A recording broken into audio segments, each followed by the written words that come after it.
आपल्या सोबत सध्या डॉक्टर नीलम गोऱ्हे देखील आहेत, विधान परिषदेच्या उपसभापती। नीलमताई, खूप दुःखद ही बातमी आज सकाळीच समोर आली, सरांच्या निधनाची। आपली पहिली प्रतिक्रिया।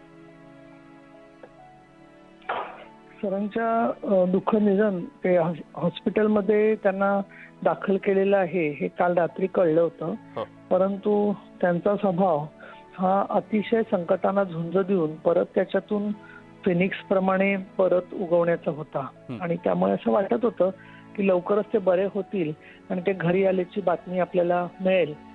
मी इथे सोलापूर लातूर भागात दौऱ्यामध्ये आहे, परंतु सकाळीच बातमी ऐकल्यावर खूप धक्का बसला। अनेक 35-40 वर्षाचा कालखंड डोळ्यासमोर उभा राहिला।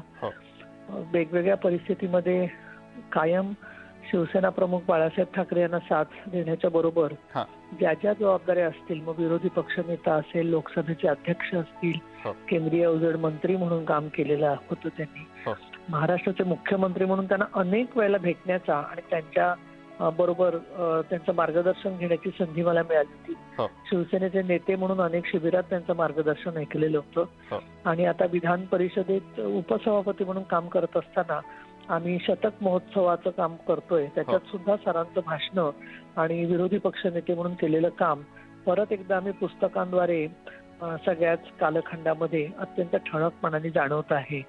त्यांचे कुटुंबीय, त्याचबरोबर सगळे कुटुंबातले घटक, कार्यकर्ते यांचं अतिशय सौहार्दपूर्ण वातावरण सगळ्या आमच्या कार्यकर्त्यांना लाभलेलं होतं आणि मनोहर जोशींच्या निमित्ताने समाजात गुणवत्ता आणि त्याचबरोबर सर्वांना बरोबर घेऊन जाण्याची क्षमता, शिवसेना भारतीय जनता पक्षाची युती मजबूत करण्याचं काम, त्याचबरोबर मराठी नावं करणं, बॉम्बेचं मुंबई करणं असेल, अशा अनेक बाबतीमध्ये त्यांचं योगदान अतिशय महत्वाचं राहिलेलं आहे। वेळप्रसंगी प्रखर भूमिका घेऊन त्यांनी रस्त्यावर सुद्धा संघर्ष केलेला होता। एसीझेडच्या विरोधात ते स्वतः आंदोलनांमध्ये उतरलेले होते। अयोध्या आणि या प्रश्नांमध्ये त्यांची भूमिका प्रखर होती। त्यांना त्यांचं कार्य आणि त्यांचं काम हे अविस्मरणीय आणि आमच्यासारख्या हजारो लोकांना प्रेरणादायी वाटेल अशाच प्रकारचं आहे।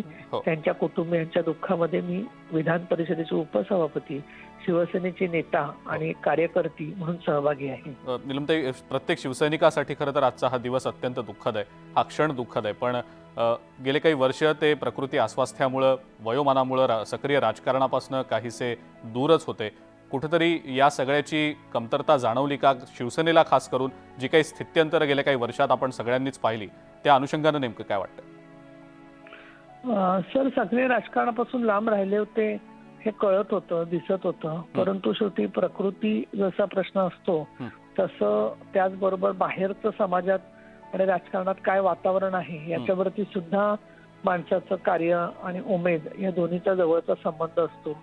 परंतु सर, जेपर्यंत ज्याला आपण म्हणू की सक्रियता त्यांना शक्य होती तोपर्यंत ते भेटत होते, अनेक वेळेला त्यांच्या वाढदिवसांना भेटत होतो। परंतु गेल्या 2-3 वर्षापासून तेवढं त्यांना बरं नाहीये हे कळत असल्यामुळे जास्त त्यांना त्रास देणं योग्य नव्हतं। परंतु त्यांनी ज्या काळामध्ये काम केलं त्याच्यामध्ये महाराष्ट्रातल्या अनेक सभांना, दुर्गम भागातल्या असतील किंवा कार्यक्रमांना सरांचं ऐकण्याचा, सरांच्या बरोबर बोलण्याचा, त्यांच्याकडून संवाद साधून काही गोष्टी समजून घेण्याचा, काही प्रश्न पडले असतील तर ते खऱ्या अर्थाने सर होते। काही मला अगदी अवघड प्रश्न वाटायचे त्याच्यावर सुद्धा त्यांनी मला मार्गदर्शन केलं होतं आणि त्यांनी त्याच्यात दिलेली उत्तरं आणि मार्ग याच्यावरती मला बरोबर ते गणित सोडवता आलं। इतकं त्यांचा अचूक असा अभ्यास होता।